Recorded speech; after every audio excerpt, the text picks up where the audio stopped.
Hello everyone, नमस्कार। स्वागत है आप सभी का अक्षवाट के यूट्यूब चैनल पर। मैं रक्षित गुर्जर। तो आज हम कंटिन्यू करेंगे इकोनॉमिक्स क्लास 12 का। हमारा टॉपिक है दो क्षेत्रीय अर्थव्यवस्था में चक्रीय प्रवाह मॉडल, यानी कि circular flow model in a two sector economy.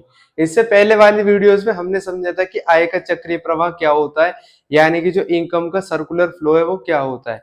तो जो सर्कुलर फ्लो होता है वो एक ऐसा फ्लो है जिसमें ये बताया गया है कि जो उत्पादन है, जो आय है और जो व्यय है, तो ये एक अर्थव्यवस्था की ऐसी विशेषताएं है, यानी ऐसी अवस्थाएं है जो कभी भी खत्म नहीं होती।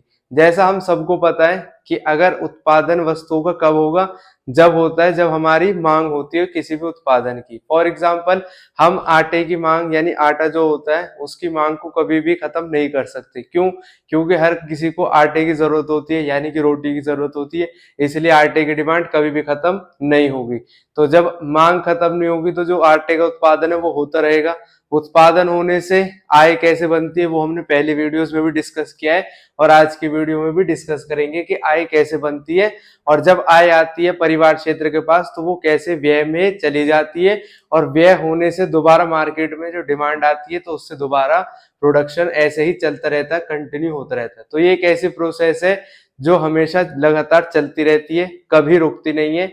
और जो ये तीनों चीजें होती है, यानी जो तीनों अवस्थाएं होती है, उत्पादन की यानी प्रोडक्शन की, आय की यानी इनकम की, और व्यय जिसको हम लोग एक्सपेंडिचर भी बोलते हैं, तो तीनों एक के पीछे एक लगी रहती है, यानी कि कंटिन्यू रहती है तीनों की प्रोसेस।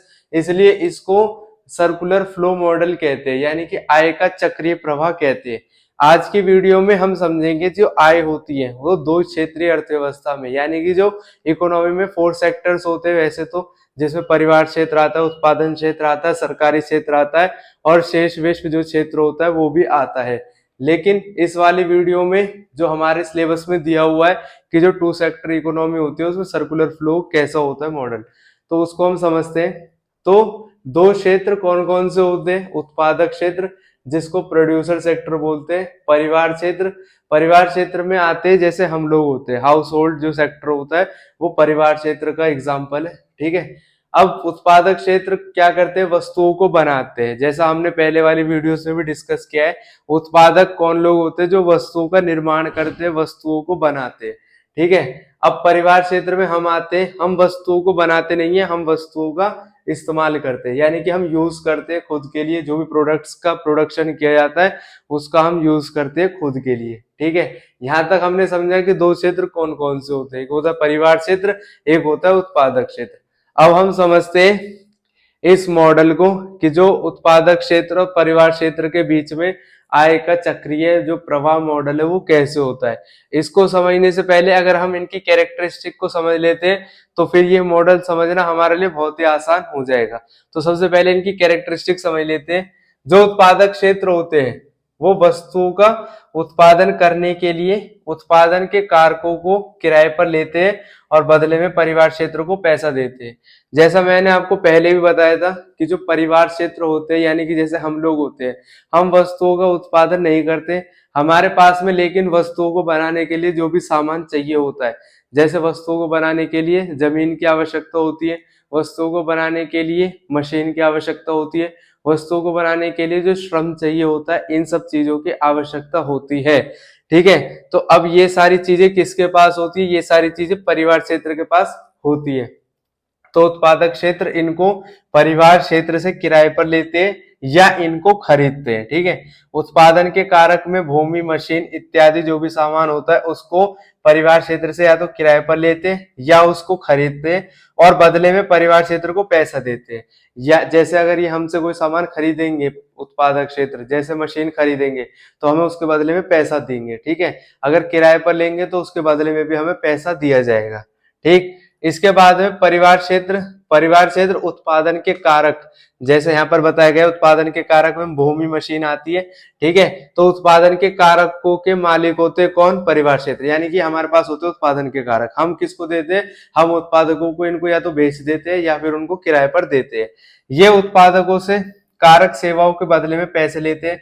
अब जब हम इनको किराए पर अपनी जमीन देंगे या किराए पर इनको मशीन देंगे तो उसके बदले में हम इनसे क्या लेंगे? पैसे लेंगे और इस पैसे से वस्तुओं को खरीदते हैं। अब जब हमारे पास पैसा आ जाएगा तो इससे हम क्या यूज करेंगे, अपनी जो डिमांड्स होती है, हमारी हमारी जो नीड्स होती है उनको फुलफिल करते हैं, यानी जो हमारी मांग होती है उनको हम पूरा करेंगे। कहाँ से? जो हमें पैसा मिला है उत्पादकों से। ठीक है, मैं इस पॉइंट को दोबारा क्लियर कर देता हूँ कि जो वस्तुओं को उत्पादन करने के लिए जो उत्पादक क्षेत्र होते हैं वो परिवार क्षेत्र से मशीन्स को लेते हैं, मशीन्स के बदले में ये उनको किराया देते हैं। ठीक है, जब किराया भर दिया है परिवार क्षेत्र के पास, तो अब किराया किसके पास आ गया? पैसे किसके पास आ गए? परिवार के पास।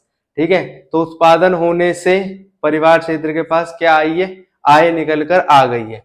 ठीक है, अब जब इनके पास में आय आ गई है, पैसा आ गया है, तो इस पैसे का ये यूज करेंगे वस्तुओं को खरीदने के लिए। जिन वस्तुओं का उत्पादन इन्होंने किया है तो उस वस्तुओं को ये खरीदेंगे, तो दोबारा से पैसा ट्रांसफर हो जाता है यहाँ पर। तो यहाँ पर हमने तीन चीजों को समझा है कि सबसे पहले जो उत्पादक क्षेत्र होते हैं वो वस्तुओं का उत्पादन करते हैं। ठीक है, वस्तुओं का उत्पादन करेंगे, उत्पादन होने के बाद में जो परिवार क्षेत्र को इन्होंने जैसे जमीन ली है इनसे, परिवार क्षेत्र से, या पैसा लिया है, तो उत्पादक क्षेत्र परिवार वालों को यानी कि हम लोगों को क्या देंगे?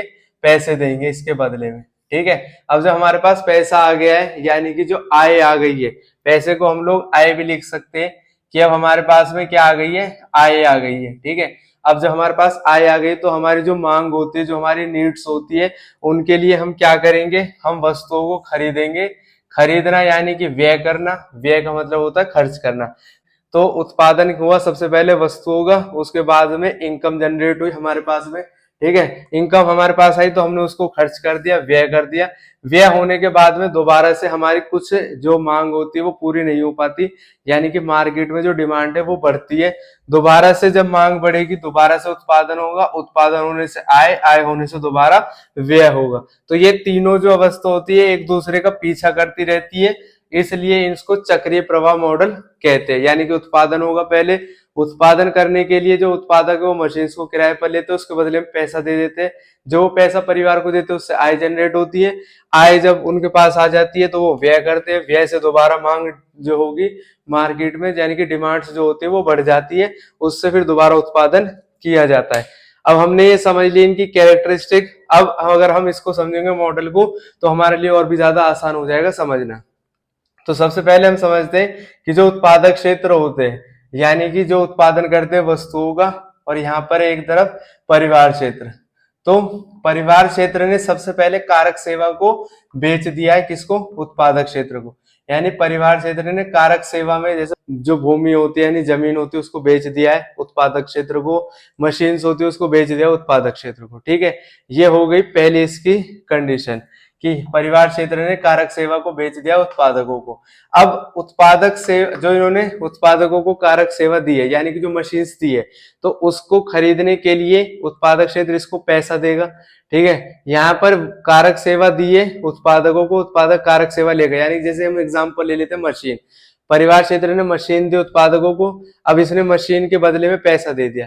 अब जब इसके पास में आय आ गई है, पैसा आ गया है, तो ये वस्तुओं को खरीदने पर पैसा देना, यानी कि ये वस्तुओं को खरीदने पर पैसा देगा उत्पादकों को। अब उत्पादक वस्तुओं को बेचेगा परिवार क्षेत्र। तो ये दो क्षेत्र में यानी अर्थव्यवस्था के दो सेक्टर्स जो है उत्पादक क्षेत्र और परिवार क्षेत्र, इन दोनों सेक्टर्स के बीच में यानी इन दोनों क्षेत्रों के बीच में चक्रीय प्रवाह मॉडल है, यानी ये दिखाता है आय का चक्रीय प्रवाह। ठीक है, सबसे पहले परिवार क्षेत्र ने कारक सेवा दी उत्पादकों को, उत्पादकों ने कारक सेवा के खरीदने पर पैसा दिया परिवारों को। अब परिवार क्षेत्र ने वो जो पैसा आया उसके पास, उसके बदले में उसने वस्तुओं को खरीद दिया, खरीदने पर पैसा अब दोबारा इसके पास चला जाएगा, अब ये वस्तुओं को बेच देगा परिवार क्षेत्र को। तो ये था दो क्षेत्रीय अर्थव्यवस्था में आय का चक्रीय प्रवाह मॉडल। तो इसी के साथ मिलते हैं अपनी नेक्स्ट वीडियोज में, तब तक के लिए खुश रहे, स्वस्थ रहे और जुड़े रहे एक्सपर्ट के साथ। जय हिंद, जय भारत।